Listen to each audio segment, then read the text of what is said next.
MBC 아침 종합 뉴스. 7월 29일 월요일 아침 종합 뉴스입니다. 2019 광주 세계 수영선수권 대회가 17일 동안의 열전을 끝내고 어젯밤 폐막했습니다.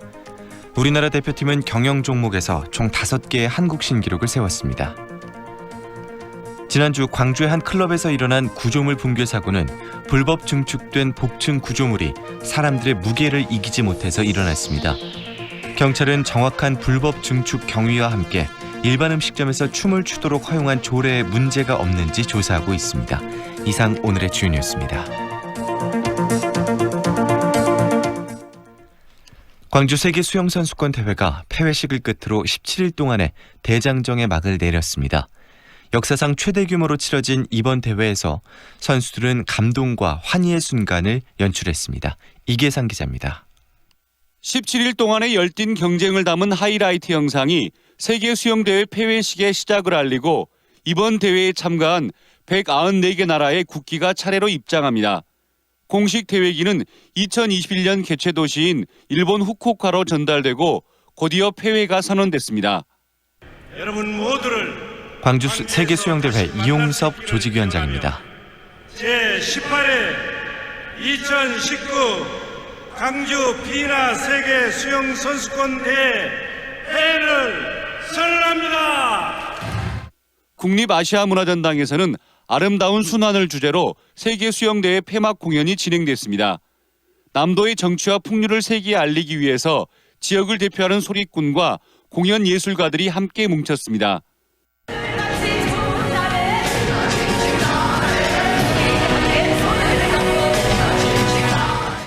대한민국 최초로 개최된 세계 수영대회에는 역대 최대 규모인 194개국 7,500여 명의 선수단이 참가했고 대회 기간 동안 9개의 세계 신기록과 5개의 한국 신기록이 연이어 수립됐습니다. 국제수영연맹 훌리오 마글리오네 회장입니다. 가장 많은 나라 선수단이 참가했고 우리는 만족스러운 결과를 얻었습니다. 대회 초반 수영연맹의 준비 소홀과 관람객 부족 등으로 혹독한 비판을 받았지만 시민 서포터즈와 자원봉사자 덕분에 이번 수영대회는 긍정적인 평가를 얻었습니다. 2015년 하계 유니버시아드 대회에 이어 세계 수영선수권 대회까지 차례로 치러낸 광주는 다음 달 5일부터 세계 수영 동호인들의 축제인 마스터즈 수영선수권 대회를 개최할 예정입니다. MBC 뉴스 이계상입니다.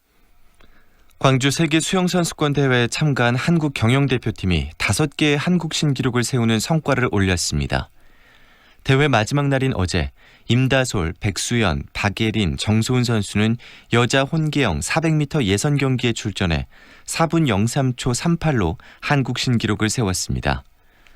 한국 대표팀은 어제 열린 여자 혼계영 400m를 포함해 여자 계영 400m와 남자 계영 800m, 혼성 계영 400m 등 단체 종목에서 4개의 한국 기록을 새로 썼고 남자 자유형 50m의 양재훈 선수는 개인으로 유일하게 한국 신기록을 달성했습니다. 지난 주말 광주의 한 클럽에서 일어난 구조물 붕괴 사고는 불법 증축된 복층 구조물이 사람들의 무게를 이기지 못해 일어났습니다. 지난해에도 비슷한 사고가 있었지만 경찰과 관할구청은 불법 증축 사실을 파악하지 못했습니다. 우종훈 기자의 보도입니다. 클럽에서 춤을 추는 사람들 머리 위로 복층 구조물이 무너져 내립니다. 바로 아래 있던 한 남성은 머리를 부딪혔고 위층에 있던 사람들도 미끄러져 넘어집니다. 무너진 곳은 20제곱미터 남짓한 복층의 바닥 구조물입니다. 위층에선 외국인 30-40명이 몰려 춤을 췄지만 이 구조물을 받치는 기둥은 따로 없었고 천장에 연결돼 있던 지지대는 무게를 지탱하지 못했습니다. 테이블에 앉아 있었는데 사고 목격자입니다. 갑자기 쾅 하는 소리와 함께 큰 붕괴물이 있죠. 구조물이 무너졌었어요. 무너져가지고 여기저기서 함성 지르고 사람들. 사고가 난 클럽은 1층과 2층으로 신고돼 있지만 사실상 개방된 구조로 양쪽 벽면에 복층 구조물이 설치돼 있습니다. 허가된 복층 면적은 108제곱미터였는데 실제로는 77제곱미터를 무단으로 늘려 불법 증축한 것으로 드러났고 붕괴 역시 이 지점에서 일어났습니다. 더욱이 복층에서 난 사고는 이번이 처음이 아니었습니다. 지난해 6월에도 강화 유리로 만든 복층 바닥이 파손돼 여성 1명이 다쳤습니다. 걸어 다니다가 2층에 올라가서 지난해 사고 피해 여성입니다. 움직이는데 그냥 바로 떨어져 버렸어요. 당시 입건된 업주에겐 업무상 과실치상 혐의로 벌금 200만 원이 부과됐지만 경찰과 구청은 복층 구조물이 불법 증축된 사실은 파악하지 못했습니다. 정확한 사실과 관련해서 지금 광주지방경찰청 송기주 강력계장입니다. 그런 부분들은 사실이 확인되면 그때 다시 말씀을 드리겠습니다. 업주는 파손된 부분만 고쳐 다시 영업을 계속했고 1년여 만에 대형 사고로 이어졌습니다. 경찰은 한국인 부상자 9명이 추가로 확인돼 이번 붕괴 사고로 인한 부상자는 모두 25명이라고 밝혔습니다. MBC 뉴스 우종훈입니다. 이와 같은 불법 증축도 문제지만 일반 음식점으로 허가를 받은 곳이 유흥주점에 가까운 클럽으로 영업한 이유도 의문스럽습니다. 경찰은 구의회가 만든 특혜성 조례 덕분에 일반 음식점으로 운영을 해서 각종 규제와 세금을 피했던 건 아닌지 수사할 계획입니다. 이어서 김철원 기자가 보도합니다. 사고 당시 클럽에선 수백 명이 몰려 춤을 추고 있었습니다. 그런데 이 클럽의 영업신고증을 보면 일반 음식점으로 돼 있습니다. 다만 별도의 지정 과정을 거쳐 손님이 춤을 출 수 있는 이른바 감성주점으로 영업해온 겁니다. 일반 음식 김영돈 광주 서부소방서장입니다. 여기 감성 주점의 성격을 가지고 있습니다. 일반 음식점은 유흥주점에 비해 세금이 훨씬 적고 안전점검 같은 각종 규제도 느슨한 편입니다. 사실상 유흥주점에 가까운 이 클럽이 이런 특별한 혜택을 누려온 건 광주 서구의회가 지난 2016년에 만든 조례 덕분이었습니다. 조례를 통해 일반 음식점에서도 손님들이 춤을 출 수 있도록 허용해 준 겁니다.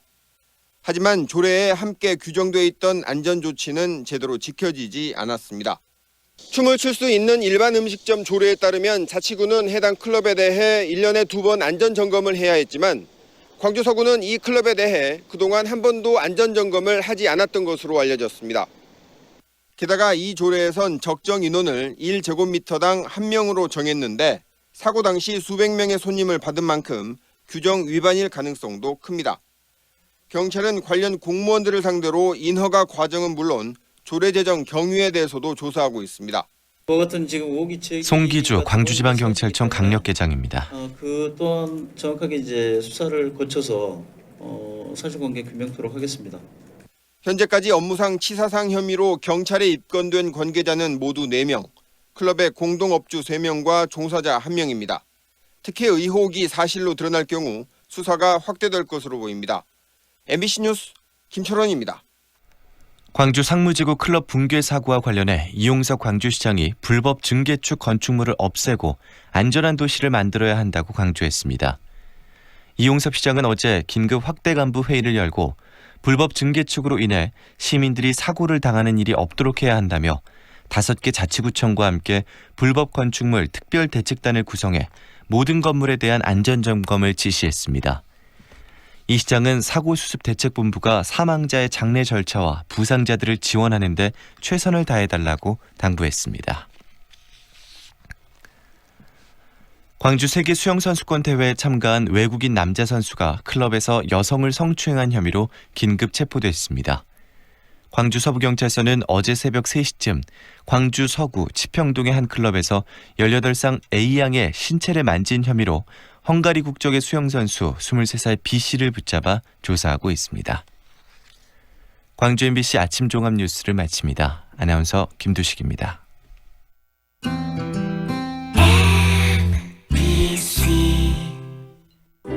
연기자 정동환입니다. 가끔 그 사람이 떠오를 때면 저도 모르게 하늘을 올려다봅니다. 누구나 그렇지요. 그리운 사람이 보고플 때면 을에 하늘을 올려다보게 되는 것. 사람이 곧 하늘이기 때문이죠. 사람을 하늘같이 섬깁니다. 스카이 장례식장. 무등산이 눈앞에, 소태역이 단지 앞에 1차에 이은 두 번째 골드클래스의 탄생.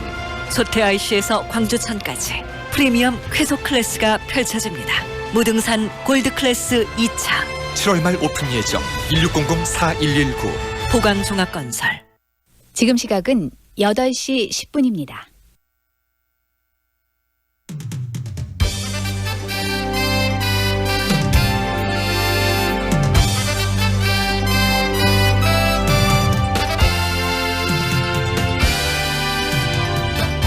황동현의 시선 집중. 황동현의 시선 집중 2부 시작합니다. 담양군과의 골판지를 생산하는 해당 지역의 기업체가 법적 다툼을 벌이고 있다고 합니다. 발단은 SRF 연료를 쓰는 문제인데요. 주민 건강에 해롭다라는 담양군, 그리고 군수의 직권남용이라는 기업체의 의견이 팽팽하게 맞서고 있는 겁니다.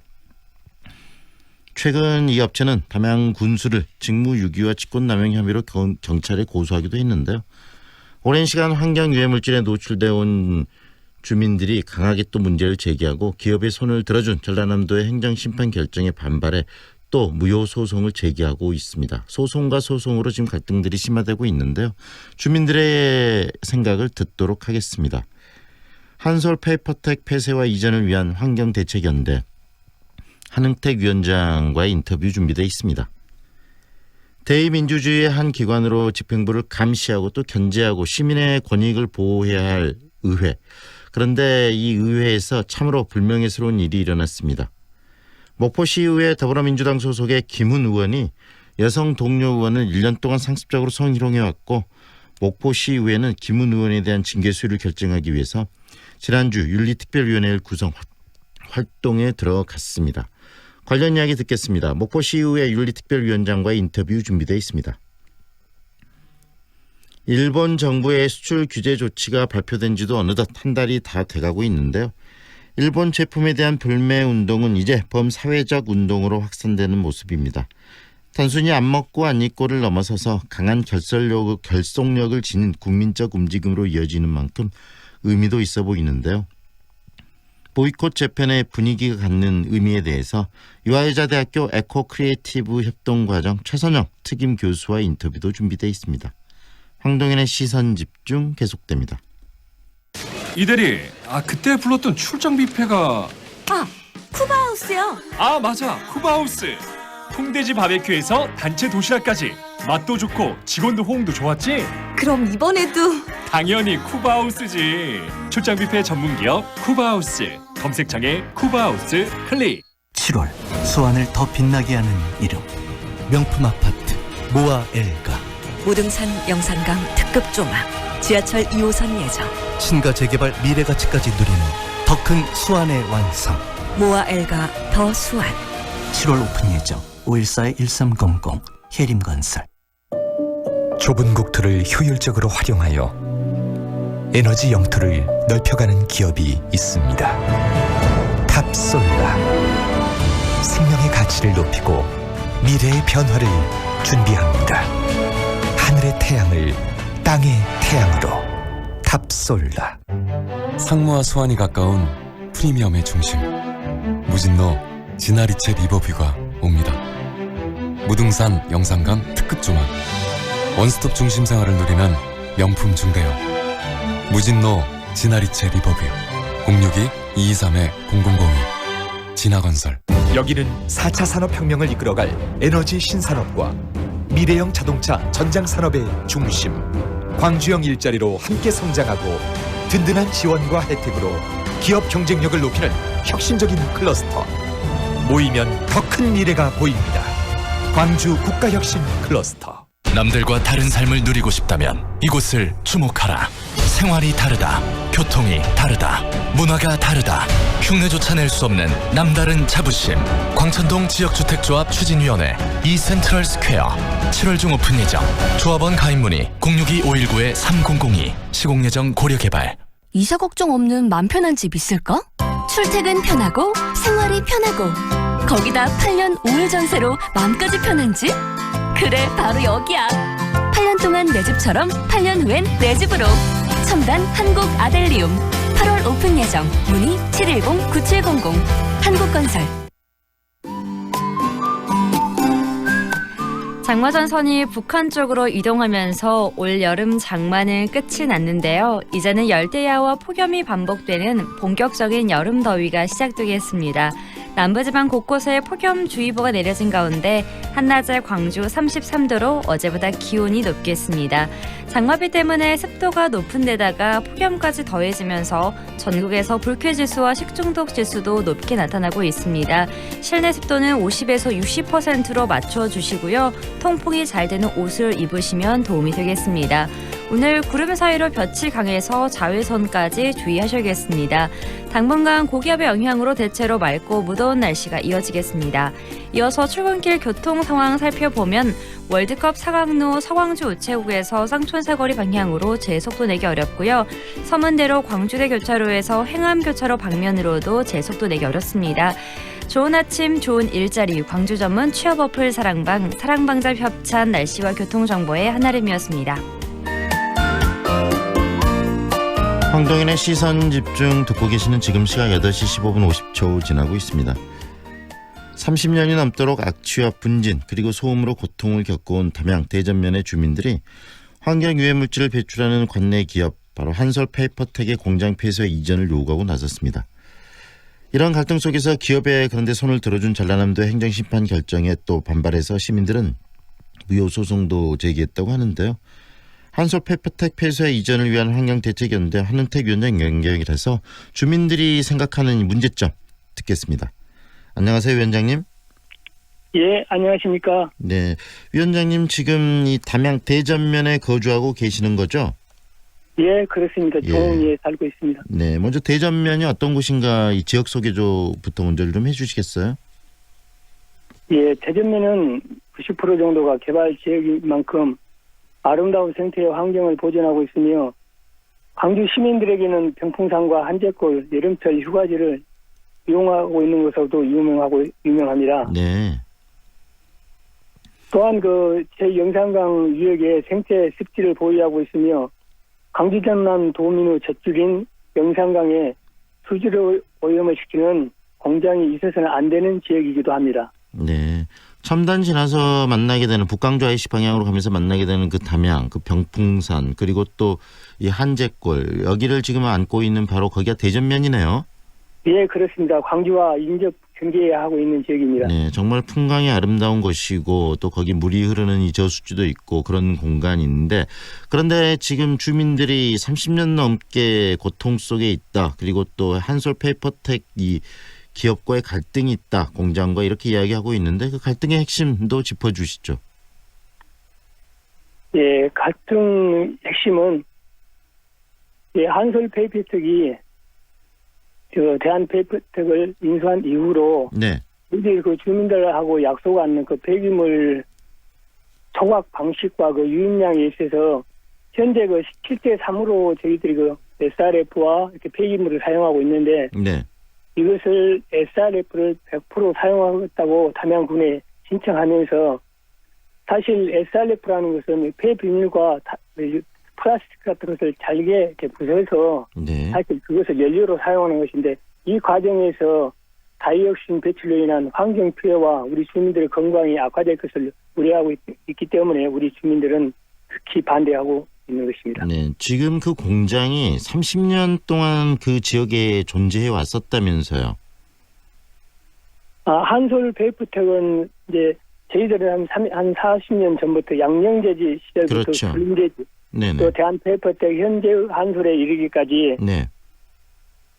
수질오염, 분진, 소음, 악취, 고통으로 등으로 고통받아 왔으며 한솔이라는 그 유해 물질 배출 공장이 대전면 우리 그 주민 소재지에 있고 또 주민 주거지 일종 지역과 딱 붙어 있기 때문에 네. 거기서 발생되는 모든 부분들 또 이렇게 한솔이라는 그 유해 물질을 배출하는 업소가 우리 대전면에 있기 때문에 우리 대전면 발전을 제외하고 있고 네. 여러 가지 그 문제점이 있기 때문에 저희들은 또 이렇게 한솔이 우리 지역에서 떠나서 이렇게 공단이나 이런 지역을 이전을 해서 공장을 운영해 줄 것을 지금 요청하고 그것 때문에 저희들이 주민들이 반대하고 있는 내용입니다. 네, 지금까지 오랫동안 그 여러 피해를 지금 겪어왔음에도 불구하고 어느 정도 그런 합의에 의해서 지금까지는 용인이 돼 왔었는데 이제 고용연료 즉 SRF를 100% 사용해서 이런 페이퍼 종이를 만들게 되면 그 피해가 더 심화되기 때문에 반대에 나서신 거네요. 그렇습니다. 네, 이 SRF 지금 원래는 이제 저희들이 한솔에서는 뭐 7대3 정도로 사용한다고 신청을 했고 그대로 사용해 왔는데 사실은 저희들이 7대3이라는 것을 우리들이 검증할 수 없는 부분들이 있기 때문에 저희들이 그 담양군에서 이렇게 자료를 요청한 바 있으면 훨씬 더 많은 양을 소각하고 있습니다. 네, 그동안에 겪어왔던 그런 불편함이나 그다음에 여러 가지 문제점 좀 더 구체적으로 말씀해 주시겠습니까? 어떤 피해들이 있어 왔죠? 이제 그 지역에서 이렇게 살면서 가장 이제 피해가 심한 것은 악취, 또 이렇게 이제 지금 그 수질 오염, 또한 그 주민들 소음, 이제 뭐 계속 나는 건 아니지만은 그래도 그러한 부분들에서 가장 주민들이 고통받고 이렇게 또 그 바로 한솔 앞에서 사시는 분들은 나이 드신 분들은 뭐 이렇게 약을 계속 하루도 빼지 않고 이렇게 드시는 분도 있고 이런 것을 볼 때 우리 주민들이 두통이라든가 또 이렇게 호흡기 질환 이런 것을 많이 앓고 그 부분을 우리 주민들이 많이 호소하고 있습니다. 네, 담양군에서도 이 한솔 페이퍼텍이 요청한 SRF 사용 승인에 대해서 거부사를 밝혔는데 그런 부분들이 전라남도 행정소송에 가서 뒤집어진 거 아니겠습니까? 그 과정도 설명을 좀 해주세요. 예, 한솔에서 지난 26일 10월 26일 우리 담양군에 SRF를 100% 사용하겠다고 신청을 했는데 담양군에서는 한솔이 우리 그 일종 주거지역에 위치하고 있고 우리 주민들이 이렇게 피해가 있고 주민들의 건강에 유해물질을 배출하는 업소를 이렇게 100% 사용할 수 주민들에게 피해를 줄 수 있다는 부분을 들어서 그걸 불신처분했는데 한솔에서는 자기들이 신고 사항인데 그게 부당하다 그래가지고 전라남도 행정심판위원회에 행정소송을 했는데 뭐 행정심판위원회에서는 우리 주민들의 고통과 피해와 고통을 전혀 고려하지 않고 일방적으로 SRF 유해성이 입증되지 않았고 절차상 하자가 없다라는 이유 하나만으로 회사 측의 주장을 인용하였으며 또한 이러한 행정심판위원회의 인용 내용들이 보면은 우리 주민들이 사실 피해가 있는 우리 주민들 당사자 의견을 무시한 것 자체가 이것은 좀 어떻게 보면 요즘 이렇게 사람이 건강권이 가장 중요시되고 사람이 우선인 시대에 회사의 일방적인 주장만을 수용하는 행정심판위원회의 저희들은 그 인용 내용을 결정할 수가 없으며 그래서 저희들이 전라남도 도청에 가서 항의도 한 바 있습니다. 결국 전라남도 행정심판위원회의 인용이 한솔 페이퍼텍에 손을 들어주는 그런 결정이라는 말씀이신데 그것은 주민들의 어떤 건강권에 대한 심각한 침해, 다시 말하면 행정적인 요소를 넘어서 헌법적인 침해이기 때문에 문제가 있다고 보시는 거네요. 그렇습니다. 네, 앞으로 어떤 식으로 지금 대응해 나가실지 그 방향성도 좀 알려주시죠. 저희들은 이제 전라남도 행정심판위원회에 그 3월 29일 인용한 부분에 대해서 무효 소송도 이렇게 법원하고 또 이게 지금 자기들이 한솔에서 행정심판위원회에서 자기들이 행정심판 인용을 결정을 받았는데 그것을 이행하고 있지 않는 담양군을 상대로 간접 강제 결정 신청을 했는데 아마 그것이 이달 말경에 결정이 내려질 걸로 저희들은 알고 있어요. 그런데 그러한 부분들은 행정심판위원회에서 다시 우리 주민들의 이런 고통과 이런 것들을 참작해서 이용해 주실 것을 부탁드리고 사실 저희들이 그것과 관계없이 저희들은 하여튼 한솔이 우리 지역에서 이렇게 좀 떠나서 이전해서 다른 지역에 가서 공장을 운영하고 우리 지역이 이렇게 살기 좋은 우리 주민들에게 피해가 없는 지역으로 됐으면 하는 바람을 가지고 있습니다. 사실. 친환경적인 부분들이 새로운 자산이 되고 있는 사회인데 이런 한솔 페이퍼 혜택이 존재함으로써 대전면 주민들은 건강의 침해 그리고 또 여러 가지 다른 문제까지도 지금 일어나고 있기 때문에 한솔 페이퍼 혜택이 지금 대전면을 떠났으면 좋겠다는 생각까지 갖고 계신다는 말씀 아니겠습니까? 예, 일단 맞습니다. 한솔 페이퍼 혜택의 입장도 중요할 것 같습니다. 협의나 협상을 해본 적 있으신가요? 대화를 나눠보신 적. 네. 저희들이 올 한 2월, 3월 초에 뭐 이제 군하고 이렇게 3자 이렇게 좀 한 두 번 정도 만난 적이 있습니다. 네. 그런데 이제 그때 만났을 당시에 한솔 측은 저희들은 무조건 뭐 다른 것은 상관없이 SRF를 100% 사용하겠다. 저희들은 SRF를 100% 사용해서 절대 수용할 수 없다. 그런 입장이 서로가 대립이 되기 때문에 특별한 성과는 없이 아마 그때 네. 진행되었습니다. 현재 입장들이 서로 상충하고 부딪히고 있는데 양보의 의지가 없기 때문에 계속 갈등은 지속되고 있다는 말씀이시네요. 예. 네, 알겠습니다. 오늘 상황 여기까지 듣겠습니다. 고맙습니다. 예, 네네. 그리고 한솔 그 페이퍼텍은 한 그 부지가 13,000평 정도 되는데요. 네. 거기 한 84% 정도 이렇게 그린벨트가 있습니다. 네.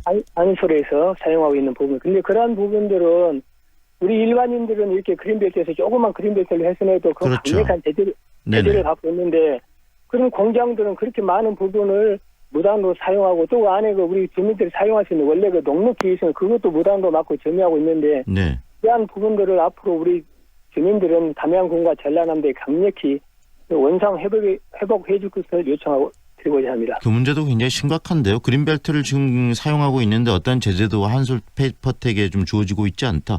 그 문제도 다시 한번 좀 짚어보고 깊게 한번 저희들도 관심을 갖도록 하겠습니다. 감사합니다. 예. 여기까지 듣겠습니다. 예, 감사합니다. 지금까지 한솔 페이퍼텍 폐쇄와 이전을 위한 환경대책연대 한흥택 위원장과 함께했습니다.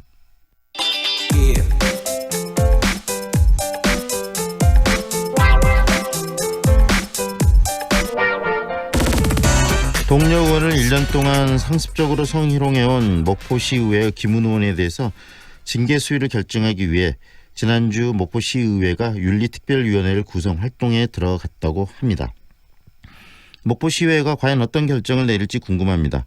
목포시의회 윤리특별위원장 이재용 부의장 연결해서 관련 이야기 듣도록 하겠습니다. 안녕하세요, 부의장님. 네, 안녕하십니까. 네. 목포시의회 윤리특별위원회 위원장을 맡은 이재용 의원입니다. 네, 지금 목포시의회 이 성희롱 문제로 굉장히 시끄러운데 그 정황을 좀 정리를 해 주십시오. 어떤 일이 일어난 겁니까? 이번에 그 언론을 통해서 네. 동료 의원에게 1년여간 성희롱을 이렇게 했다는 보도를 접하게 됐습니다. 네. 그런데 저희들이 그 사항을 앞서 인지를 했다라고 한다면 네. 의원들 간 종용을 하고 또 타협을 해서 네. 좋은 안이 나왔을 거라고 예상을 합니다. 그러나 네. 전혀 감지를 못한 상태에서 이런 사안이 발생했기 때문에 매우 안타깝고 참 참담하기 그지없습니다. 네. 지난주에 더불어민주당은 일단 해당 의원의 당원권을 박탈을 했네요. 예. 네. 그렇게 알고 있습니다. 이게 이제 목포시 저는 이제 민주평화당 소속 의원인 제가 네. 더불어민주당 전남도당의 결정을 두고 네. 뭐 이렇다 저렇다 얘기하기엔 적절치 네. 않습니다만 지난 22일 전남도당 윤리심판원 회의에서 네. 동료 여성 의원을 지속적으로 이렇게 성희롱을 네. 했다는 내용으로 당원 박탈이 결정됐다고 전해드렸습니다. 네. 일단 당에서는 당원 박탈을 했는데 이제 목포시의회 대응에 많은 시민들 그리고 이 청취자들이 좀 주목을 하고 있을 것 같은데 이 현재 목포시의회 내 분위기는 어떻습니까? 네, 그렇습니다. 저희 목포시의회는 이번과 같은 불미스러운 일로 인해 모든 의원들이 심정이 참담하기 그지없습니다. 11대 목포시의회가 시작되고 지난 1년 동안 의회는 오직 지역민을 위한 의정활동으로 여야 의원을 막론하고 열심히 뛰었습니다. 네. 하지만 이번 사태로 의회 의원들은 허탈감으로 굉장히 힘들어하고 있습니다. 네네.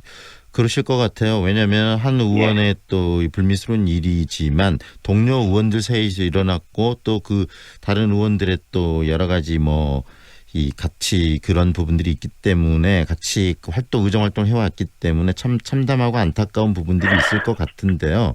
예. 1년 동안에 지속적으로 이런 성희롱이 의회 내에서 이루어져 왔다. 그리고 일부에서는 다른 의원들과 함께 있는 자리에서도 이런 일들이 있었다라고 이야기들이 나오고 있는데 이런 부분들을 의회 내에서 1년 동안 인지하고 있지 못했다는 것은 상식적으로 잘 이해는 안 되는데 우리 부의장님은 어떻게 생각하세요? 네, 먼저 의회 부의장으로서 그 책임을 통감하고 있습니다. 시민 여러분들께 죄송하다는 사죄의 말씀을 먼저 올리겠습니다. 또한 저는 이번 윤리위원장을 맡으면서 많은 고민과 고통스럽게 그지없습니다. 그리고 의회 주변에서는 일부 사실과 다른 소문들도 오르내리고 있어서 정말로 안타깝습니다. 목포시의회 구성원은요. 더불어민주당 14명, 민주평화당 6명, 정의당 1명, 무소속 1명으로 운영을 하고 있습니다. 이번 사태의 전말은 일부 이제 민주당 소속 의원들 간에 발생한 걸로 알고 있습니다. 최소한 민주당 소속이 아닌 의원들은 언론을 통해 인지했고 전혀 감을 잡지 못한 상태였습니다. 그러면 피해자도 민주당 출신이고 의정활동 기간 외에는 젊은 의원들과 교류한다는 게 상당히 현실적으로 힘들거든요. 그래서 선배 의원으로서 후배 의원들에게 관심이 부족했던 점 매우 송구스럽게 생각을 따릅니다. 일단 피해 의원도 민주당 출신이고 지금 가해 의원도 민주당 출신이라는 말씀 아니겠습니까? 일단 의회 차원에서 윤리특별위원회가 구성이 됐고 또 이 윤리특별위원회 구성 부의장님께서 지금 위원장을 맡으셨는데 몇 명으로 어떤 구성으로 지금 윤리특별위원회가 구성이 됐습니까? 저희 그 윤리특별위원회는요 목포시의회 조례에 의해 상임위원회에서 이제 부위원장 당연직입니다. 3명이고요. 각 상임위원 3명, 부의장 1명 등 총 7명으로 구성돼서 이제 지난 26일부터 오는 8월 14일까지 20일간에 걸쳐서 활동을 할 예정입니다. 구체적으로 어떤 일정을 통해서 이 과정들을 검토하고 판단하실 예정이십니까? 네, 그렇습니다. 어떤 활동을 하시게 되죠? 해당 의원들은 이제 각자 본인을 소명하는 자료를 제출하고요. 그 제출한 자료에 의해서 이제 위원회에서 질의 답변을 듣는 시간을 마련해 나가서 진위를 파악할 거고요. 또한 이제 선 관련 전문가들 의견도 적극 청취한 후에 징계 수위 여부를 결정할 방침으로 이렇게 진행할 계획입니다. 어떻습니까? 그러면 7명의 의원들이 최종적으로 투표나 이런 행위를 가지고 결정을 합니까? 아니면은 합의에 의해서 징계 수위를 결정하게 되는 건가요? 그렇습니다. 지금 조례에 의하면은요. 이제 회의와 조사 과정은 비공개로 하게 돼 있어요. 그 보면은 이제 회의규칙 제84조 징계에 관한 회의는 공개하지 않는다라고 명시되어 있는데 징계안에 대한 공개 투표는 우리 윤리위원들과 논의를 거쳐서 결정돼야 할 부분이라고 생각하고요. 이제 방금 말씀하신 대로 합의에 일치해야 한 부분도 고려하고 있습니다. 충분히 논의하고 그다음에 7명의 위원들 사이에서 방향성을 결정을 하겠다는 말씀이시네요. 이게 지금 많은 분들이 관심을 가지고 있는 사항이기 때문에 혹시나 제 식구 감사기 형태로 솜방망이 처벌이 이루어지는 건 아니냐 이런 우려의 목소리도 있습니다. 그러진 않겠죠? 절대 그렇지 않습니다. 저희 윤리특위는 이번 사안을 대단히 심각하게 생각하고 있습니다. 정말 우리 특위원들은 음차마소의 심정으로 누가 보아도 공정하고 엄중하게 무거운 책임감을 갖고 심도 있는 논의를 하도록 하겠습니다. 뿐만 아니고요. 부의장님 이런 일이 의회 내에서 이 민의를 대변하는 의회 내에서 일어났다는 게 정말 안타까운 일인데 다시는 일어나지 않도록 어떤 시스템에 대한 보완도 필요할 것 같아요. 더불어서 그런 고민도 하고 계십니까? 그렇습니다. 어떤 이유에서라도 지금 현재 목포시의회는 시민의 따가운 시선을 받고 있지 않겠습니까? 그래서 추후에 이제 그 의구심을 남기지 않는 냉철한 결정을 하겠습니다마는 또한 재발 방지 대책으로 지금 현재 그 조례를 더 강력하게 제정하고요. 의원들 간 또다시 이런 불미스러운 일이 발생하지 않도록 의회 차원에서 노력을 적극 강구해 나가도록 할 계획을 가지고 있습니다. 네, 모든 국민들 또는 목포 시민들 그리고 청취자분들이 이 사태에 대해서 좀 주목하고 있지 않나라는 생각도 듭니다. 오늘 말씀 여기까지 듣겠습니다. 예, 고맙습니다. 감사합니다. 네, 수고하셨습니다. 지금까지 목포시의회 윤리특별위원장을 맡고 있는 이재용 부의장과 함께했습니다.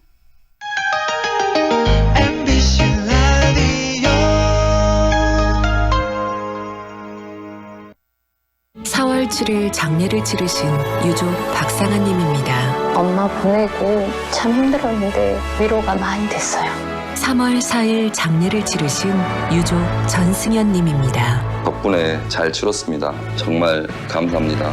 진정한 위로 남문 장례식장. 우리의 꿈을 펼치는 곳, 우리의 취업과 창업을 성취하는 곳, 광주대학교. 더 나은 내일, 더 좋은 미래를 위한 내 꿈의 파트너, 광주대학교. 취업, 창업 중심 교육 명문대학.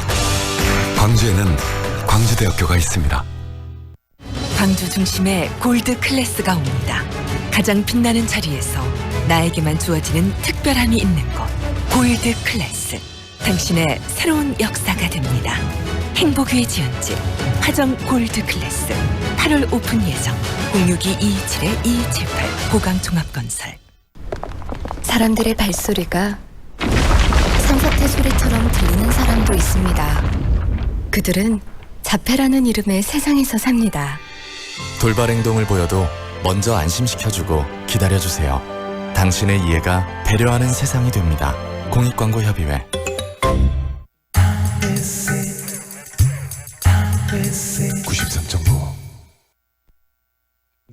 Feelings between the sheets. Why am I caressing my mama's fat knees? 세상을 보는 지역의 눈. 여러분은 지금 황동현의 시선 집중과 함께하고 있습니다. 일본 정부의 한국 수출 규제 발표 이후 한 달이 지났는데요. 국내에서 일본 제품에 대한 불매를 비롯한 보이콧 재팬이 범사회적으로 확산되고 있습니다. 이렇게 들불처럼 번지는 국민들의 보이콧 재팬, 그 분위기 그리고 갖고 있는 의미에 대해서 오늘 정리를 해보도록 하겠습니다. 이화여자대학교 에코크리에이티브 협동과정 최선영 특임교수 연결합니다. 안녕하세요, 교수님. 네, 안녕하세요. 네, 요즘 일본 제품 불매 열기 상당하고 계속 뜨거워지고 확산되는 분위기인데요. 교수님이 이 분위기를 어떻게 보고 계십니까? 지금 일본의 경제보복 발표가 난 지 이제 거의 한 달째인데요. 이 정도 기세면은 국민 다자수가 일본 불매를 공감하고 실천하고 있다고 봐야 할 것 같습니다. 네. 보통 불매 운동이 강요나 강압이었다면은 이런 정도로 참여했을까 싶은데요. 다수의 개인이 자발적으로 불매를 선언하고 그 선언이 또 동시다발적으로 터지면서 동참하고 실천으로 이어지고 있다고 봅니다. 저 스스로도 일본 제품 주의 깊게 살펴보고 있고요. 네, 좀 특이한 방식 아니겠습니까? 이게 어떤 특정 어떤 단체, 국가 이런 부분들의 어떤 강요가 아니고 국민들 스스로가 자발적으로 참여하고 연대해서 이런 것들을 확산시켜 나가고 SNS상에서도 그런 어떤 것들이 만들어지고 있다.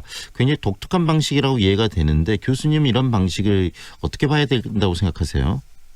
저는 각자의 위치에서 일상 안에서 굉장히 이성적이고 창의적으로 단결력 있게 하고 있다는 점에서 크게 놀라고 있어요. 저도. 네. 사실 이 우리나라가 IT 강국답게 스마트폰과 소셜미디어 활용이 굉장히 높지 않습니까? 네. 이렇게 자발적으로 이걸 활용해서 접촉한 게 주요했다고 보고 있는데요.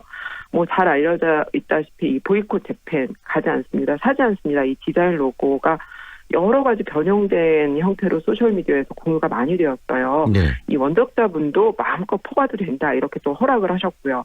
그래서 이 디자인을 활용해서 심지어 자영업자분들이 매대 일본산 제품을 팔지 않습니다 하는 걸로 또 변형해서 게시를 하시기도 하고요.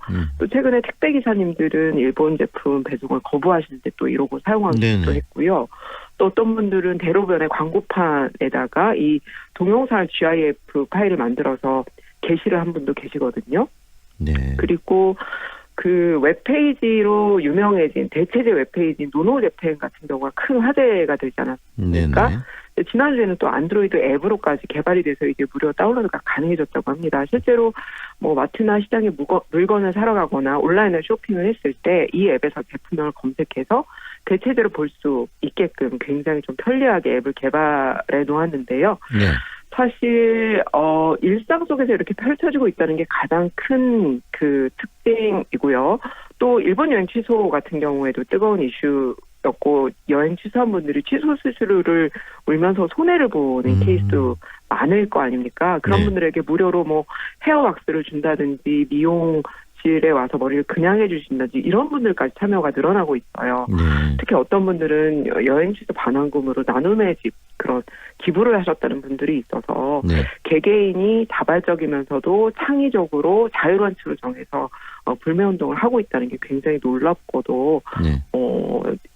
대단한 일 같다는 생각이 듭니다. 방금 말씀하신 단어들 속에 그 이번에 이 불매운동의 성격이 들어있는데 이성적이고 자발적이면서 또 굉장히 창의적인 운동들을 하는 거거든요. 그래서 그렇죠. 뭐 일반적인 그런 어떤 뭐 단합 이런 걸 떠나서 그 속에서 어떤 놀이처럼 이것을 소화하고 또 새로운 어떤 문화로 생산해내가는 모습들을 보면서 와 굉장히 좀 독특한 방식으로 이런 불매운동이 일어나고 있다. 그리고 이례적이 아니고 굉장히 지속적인 방식으로 계속될 수도 있겠구나라는 생각도 드는데 어떻게 보십니까 그 부분은? 네, 맞습니다. 아까도 말씀하셨고 저도 그렇게 생각하는 게 엄밀하게 지금 이 일본 불매를 주도한 어떤 운동의 세력이나 주체가 있는 게 아니거든요. 누가 주도하여 조직적으로 움직인 게 아니고 정말 대단한 게 개인들이 일본 불매 저부터 시작하겠습니다. 이런 선언으로부터 시작되었어요. 네. 그래서 앞서 말씀드린 그 보이콧 재팬 디자인 같은 경우에도 클리앙이라고 하는 인터넷 커뮤니티에서 처음 게시가 되었는데요. 네. 사실 이분이 이 디자인을 올리기 전에 이 디자인을 올린 날이 7월 3일이었는데요. 7월 1일 날 일본의 그런 조치가 취해지고 한 3일간 굉장히 불매운동에 대한 갑론을박 토론이 이어졌습니다. 불매운동은 실패할 거고 효과적이지 않다. 역사적으로 봤을 때 패배적일 것이다라고 하는 의견도 많았고 네. 그 커뮤니티 속성상 이제 남자분들이나 IT 계통의 분들이 많이 계신 커뮤니티인데 당장 일본 게임기를 안 쓸 수 있느냐, 값싼 일본 맥주나 가성비 높은 일본 제품을 안 쓸 수 있느냐라고 그런 어떤 비관적인 의견도 많았는데요. 네. 근데 이 3일 동안에 굉장히 논리적으로 진지한 일본 불매와 불매 방식에 대한 토론이 이어졌어요. 일부 언론에서 감정적인 대응이다라고 말씀하시는데 우리 시민들이나 국민들은 상당히 성숙한 수준에서 네. 그 토론에 대한 불매 방식에 대해서 논의를 지속했고 핵심은 불매를 하세요.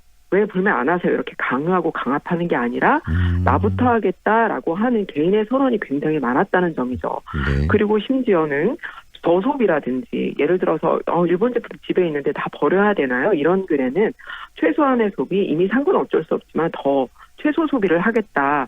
그냥 그렇게 하는 게 어떨까라는 개인의 어떤 의지를 지지하는 글들도 많이 올라왔었어요. 네. 그러니까 어떤 의견을 비판한다기보다는 각자 처한 일상에서 실천하자는 그런 어떤 성숙한 토론이 며칠 있었고요. 그리고 나서 이런 디자인이 올라왔고 아까 말씀드린 대체제 노노재팬 같은 경우에도 이 클량이라는 게시판을 통해서 어떻게 웹페이지를 만들면 좋을지 아이디어를 구하는 글이 먼저 올라왔습니다. 일종의 이걸 베타 테스트라고 하거든요. 네. 그래서 거기에 댓글이 수십 개가 달리면서 이렇게 했으면 좋겠습니다. 이렇게 해주세요라고 하는 것들을 반영하면서 앱이 만들어졌기 때문에 이것도 어떤 집단지성에 의한 굉장히 창의적인 어떤 발현이라고 볼 수 있는 거죠. 그래서 저는 이 불매가 네. 개인들의 굉장히 성숙한 의사결정 과정을 거쳐서 나타났다는 점에서 특별할 만한 그런 좀 주목할 만한 지점이 있다고 생각합니다. 이 촛불 정치적으로 이 촛불을 통해서 전 세계가 대한민국의 어떤 민주화 의식에 대해서 한번 놀랬던 적이 있는데 이번에 이 일본에 대한 불매 운동도 또 굉장히 이성적이고 차분한 가운데서 일어나고 있고 상호를 존중하는 가운데서 일어나고 있다는 점에서 또 한번 놀라지 않을 수 없는데요.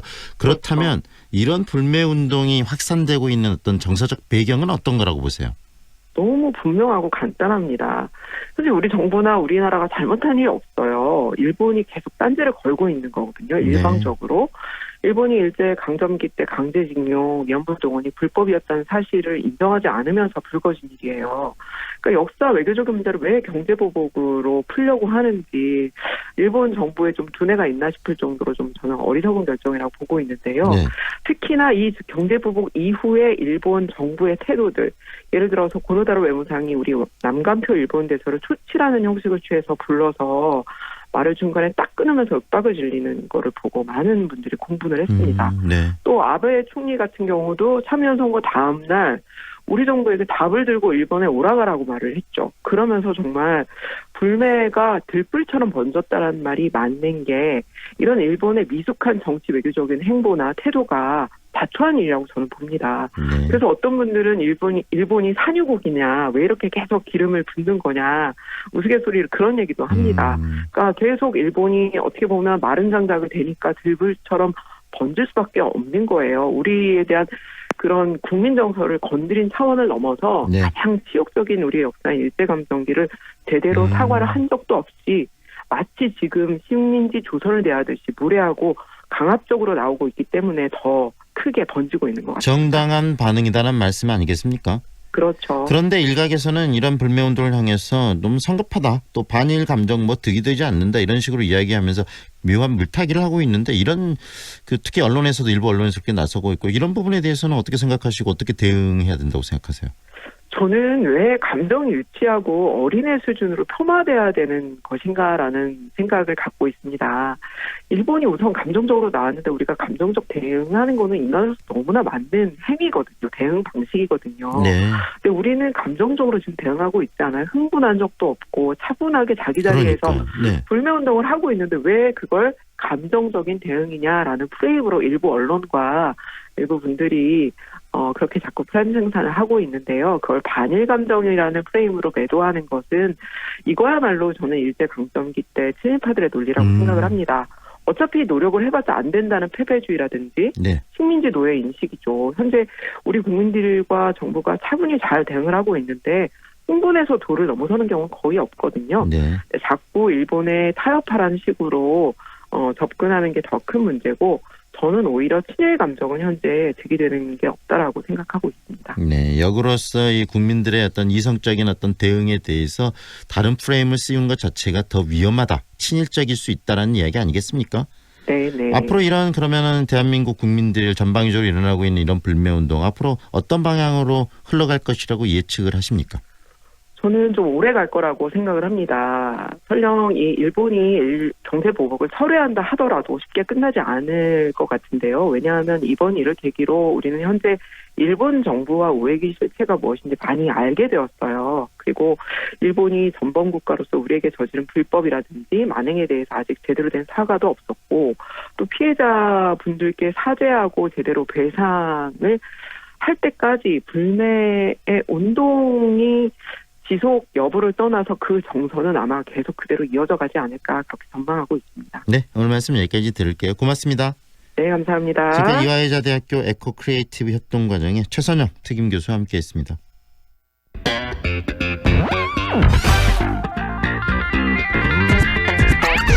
다양한 남도의 소식을 만나보는 시간이죠. 오늘은 전남 동북권 소식 정리합니다. 남도일보 윤종채 국장과 함께합니다. 안녕하세요, 국장님. 예, 안녕하십니까. 광주지방검찰청 순천지청이 허석 순천시장을 불구속 기소했는데요. 내용 좀 알려주시죠. 예, 허석 시장은 순천 시민의 신문 대표로 일하던 지난 2006년부터 2011년까지 6년간 지역신문 발전기금 가운데 인건비에 해당하는 1억 6,300만 원을 유용한 혐의를 받고 있습니다. 허 시장과 또 함께 순천 시민의 신문에서 일했던 편집장 A씨, 그다음에 총무 B씨 등 3명은 신문사 프리랜서 전문가와 인턴 기자 등 7명의 은행 계좌에 인건비를 보낸 뒤 다시 신문사 계좌로 돌려받은 것으로 조사됐습니다. 인건비를 신문사에 돌려준 인턴 기자 등은 검찰 조사에서 신문사의 요구로 돌려줬다고 말하거나 신문사를 후원하기 위해 돈을 줬다는 등 서로 진술이 엇갈린 것으로 알려졌습니다. 이에 대해 허 시장은 검찰 조사에서 실무진이 한 일로 관여하지 않았다면서 부인한 것으로 전해졌습니다. 앞서 이종철 전 순천시 의원은 지난해 6.13 지방선거를 앞두고 허 시장이 순천 시민의신문 대표 시절인 2005년부터 2011년까지 7년여간 5억 7천만 원의 보조금을 유용했다면서 지난해 6월 말 순천지청에 고발장을 접수했고요. 네. 이 사건을 넘겨받은 전남경찰청 지능범죄수사대는 지난 3월 29일 허석 시장 등 3명이 국가보조금 1억여 원을 유용한 것으로 보고 검찰에 기소 의견으로 송치했었습니다. 네. 일단 허석 시장도 뭐 입장을 밝혔을 것 같아요. 허석 시장은 어떻게 지금 이 부분 검찰의 불구속 기소에 대해서 이야기를 하고 있습니까? 예, 허 시장은 이번 사건과 관련해서 공식 입장을 처음으로 밝혔는데요. 네. 당시 무급 비상근 근무했고 매달 신문사에 재정 후원을 했으나 지역 발전 기금을 횡령한 것처럼 매도돼서 참담한 심정이라고 답답함을 내비쳤습니다. 네. 이어서 이번 사건은 지난해 6월 지방선거 때 오로지 자신을 낙선시킬 목적으로 10여 년 전의 일을 들추어서 쟁점을 하더니 당선되자마자 고발한 사건이라고 규정을 했습니다. 또 그동안 고발인 등의 악의적인 공격이 1년 이상 계속됐지만 경찰과 검찰 수사에 미치는 영향을 차단하기 위해서 사건에 대한 언급을 삼갔다면서 네. 시민의 오해를 불식시키기 위해 설명이 필요하다는 판단에 이번에 입장을 발표하게 됐다고 설명했습니다. 네.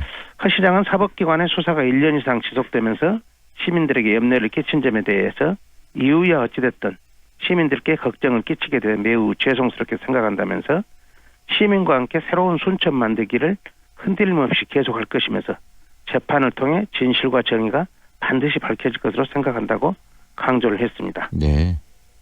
또한 어느 지역신문과 마찬가지로 창간할 때부터 재정난을 겪어왔던 순천 시민의신문은 대표가 사재를 털어 부족한 재정을 메워온 상황이었다면서 네. 직함은 대표이사였지만 지역신문 발전기금을 지원받게 될 때는 신문사 운영에서 손을 떼고 편집국장 중심으로 신문사를 운영했으며 논실학원을 운영해서 신문사의 부족한 재정을 자신이 충당했다고 주장을 했습니다. 나름대로 신문사가 제대로 운영대로 노력을 했는데 여러 가지 지금 이야기가 나오는 게 있어서 참 안타깝다 이런 것으로 정리가 되는데요. 그렇습니다. 일단 허 시장 사건에 발단이 된 이 고발인 이종철 전 순천시 의원에 대해서도 본인의 입장을 좀 이야기를 했다면서요. 허 시장이. 그렇습니다. 이 전 의원은 순천 시민신문 기자로 채용돼서 일하다가 당시 민주당의 전략공천을 받아서 시의원 비례대표로 당선됐다고 합니다. 네. 동시에 신문사에서는 프리랜서 전문가로 일하며 지역신문 발전기금에서 활동비를 지원을 받았다는 것입니다. 이 전 의원은 재정난을 겪고 있는 신문사 사정을 잘 알고 있었기 때문에 활동비 중 일부를 신문사에 후원했는데요. 10여 년이 지나서야 말을 바꿔서 후원한 게 아니라 신문사에서 횡령한 것처럼 고발한 것이라고 허 시장은 주장했습니다. 네. 허 시장은 20여 년 동안 노동자들과 함께 활동했고 신문사의 재정을 후원하면서 정작 자신의 가족을 제대로 돌보기 어려웠다며 그래도 지난 세월을 후회해본 적은 없는데 누구보다 사정을 잘 알고 있을 후배가 자신을 고발해서 처음으로 사람에 대한 불신과 지난 세월에 대한 후회를 하게 됐다고 말했습니다. 네. 또 일부 언론 보도에 대해서도 급여를 받기는커녕 매월 100만 원에서 수백만 원을 후원했는데도 가로채, 빼돌려 등 마치 자신이 공금을 횡령이라도 한 것처럼 보도하고 고발인도 자신을 사기꾼이라며 SNS에 도배질하고 다닌다는데 정말 참담하다고 심경을 밝혔습니다. 허 시장은 순천 시민을 향해서는 민선 7기 순천시정을 운영하면서 비리를 원천 차단하기 위해 공무원 인사에서는 매관 매직과 갑질을 없애고 사업에서는 공정성과 투명성을 높여나가고 있다고 강조했습니다. 네. 이어서 무엇보다 시민이 시정에 직접 참여하는 직접 민주주의 메카 순천을 만들어가고 있는 지금 시정에 전념할 수 있도록 시정을 흔들고 있는 세력으로부터 자신을 지켜달라고 호소를 했습니다. 네, 결국은 죄가 없음을 시민들에게 밝힌 내용들인데요. 그리고 또 하나 좀 순천에서 논란이 되고 있는 게 순천시 자원봉사센터장 채용에 관한 문제 아니겠습니까? 그 부분에 대해서 입장을 밝혔다는데 짧게 어떤 입장을 밝혔는지 정리 좀 해주시죠. 예, 이제 자원봉사센터장은 스스로 이제 사표를 냈는데요. 네. 허 시장은 자원봉사센터장 채용 논란은 관계법령 잘못 해석이고 업무 미숙으로 빚어진 결과로 보이지만 결국은 자신의 책임이라면서 이번 일로 일부 시민사회단체 등 오해와 갈등이 빚어진 것에 대해 누구의 잘잘못을 떠나서 시민 여러분께 죄송하다는 말씀을 드린다고 밝혔습니다. 허 시장은 감사원에서 자원봉사센터장 채용과 관련해 감사를 실시했고 그 결과로 채용 업무 관련 담당 공무원 징계 요구와 센터장 채용 취소 방안을 마련하는 통보를 받았다면서 담당 공무원은 징계 처분했고 센터장 채용 취소 방안 마련을 위해서 유사 사례 검토 및 관련 전문가 법률 자문을 실시하는 등 종합적인 검토 과정에 들어갔다고 말했습니다. 네, 오늘은 여기까지 듣겠습니다. 고맙습니다, 국장님. 예, 감사합니다. 지금까지 남도일보 윤종철 국장과 함께했습니다. 7월의 마지막 주이자 한 주의 시작 월요일입니다. 중부지방에 강한 비를 퍼붓던 장마 전선이 물러났습니다. 올 여름 장마는 끝났다고 봐도 되겠는데요. 이제는 밤 사이에는 열대야, 낮에는 폭염으로 이어지는 본격적인 여름 더위에 대비하셔야겠습니다. 남부지방 곳곳에 폭염주의보가 내려진 가운데 한낮에 광주 33도로 어제보다 기온이 높겠습니다. 한 주간 뚜렷한 비 소식은 없지만 찜통 더위 속에 소나기는 자주 지나겠습니다. 오늘부터 남해안은 바닷물의 높이가 높은 기간입니다. 저지대 침수 피해 없도록 시서객들은 안전사고에 유의해 주시기 바랍니다. 현재 광주의 기온은 26도, 습도는 93%입니다. 지금까지 좋은 아침, 좋은 일자리, 광주 전문 취업 어플 사랑방자 협찬 날씨와 교통정보의 한아름이었습니다. 송정역으로 어디든 빠르게 미래 가치에 오를 마지막 기회를 잡아라. 수촌 3차 국제미술회 7월 오픈. 8년 임대로 미래도 생활가치도 오래도록 누릴 수 있도록 수촌 3차 국제미술회가 또 한 번 당신을 찾아갑니다. 임대문의 광주 446의 5000번. 좁은 국토를 효율적으로 활용하여 에너지 영토를 넓혀가는 기업이 있습니다. 탑솔라. 생명의 가치를 높이고 미래의 변화를 준비합니다. 하늘의 태양을 땅의 태양으로 탑솔라. 광주 중심에 골드 클래스가 옵니다. 가장 빛나는 자리에서 나에게만 주어지는 특별함이 있는 곳. 골드 클래스. 당신의 새로운 역사가 됩니다. 행복 위의 지연집 화정 골드 클래스. 8월 오픈 예정. 062-227-278 보강종합건설. 무등산이 눈앞에, 소태역이 단지 앞에 1차에 이은 두 번째 골드클래스의 탄생. 소태 IC에서 광주천까지 프리미엄 쾌속 클래스가 펼쳐집니다. 무등산 골드클래스 2차 7월 말 오픈 예정. 1600-4119 보강종합건설. 이사 걱정 없는 맘 편한 집 있을까? 출퇴근 편하고 생활이 편하고 거기다 8년 5일 전세로 맘까지 편한 집? 그래, 바로 여기야. 8년 동안 내 집처럼 8년 후엔 내 집으로. 첨단 한국 아델리움. 8월 오픈 예정. 문의 710-9700 한국건설. 황동현의 시선집중이 준비한 내용은 여기까지입니다. 지금까지 연출 황동현, 한가름, 구성 최은영, 박소희, 그리고 기술 최상영, 진행의 황동현이었습니다. 함께해 주셔서 고맙습니다.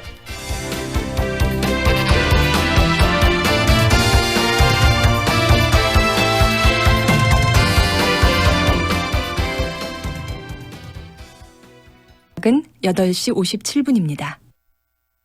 이사 걱정 없는 맘 편한 집 있을까? 출퇴근 편하고 생활이 편하고 거기다 8년 5일 전세로 맘까지 편한 집? 그래, 바로 여기야. 8년 동안 내 집처럼 8년 후엔 내 집으로. 첨단 한국 아델리움. 8월 오픈 예정. 문의 710-9700 한국건설. 2019 우수 중소기업 농특산물 추석선물 박람회 8월 30일부터 9월 3일까지 5일간 김대중 센터에서 열리는 이번 행사는 개그우먼 김보화가 출연, 광주 MBC 후원 특별 생방송으로 진행됩니다. 참가 문의 062-371-3511 371-3511. 올해 첫 삽을 뜨는 광주 도시철도 2호선. 그 중심엔 시민들이 있습니다. 지난 2002년부터 16년 동안 계속된 찬반 논쟁 끝에 시민참여 공론화로 해법을 찾았습니다.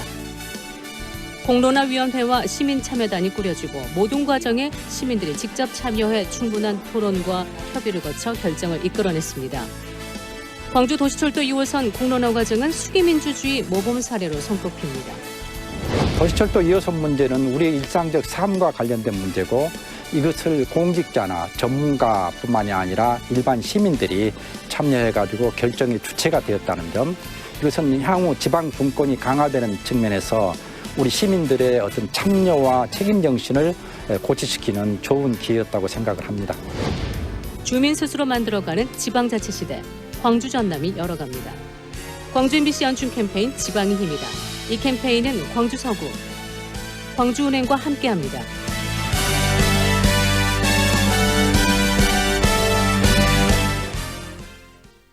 지상 최대 세계인과 함께 즐기는 광주의 뜨겁고 열정적인 여름 축제가 시작됐습니다.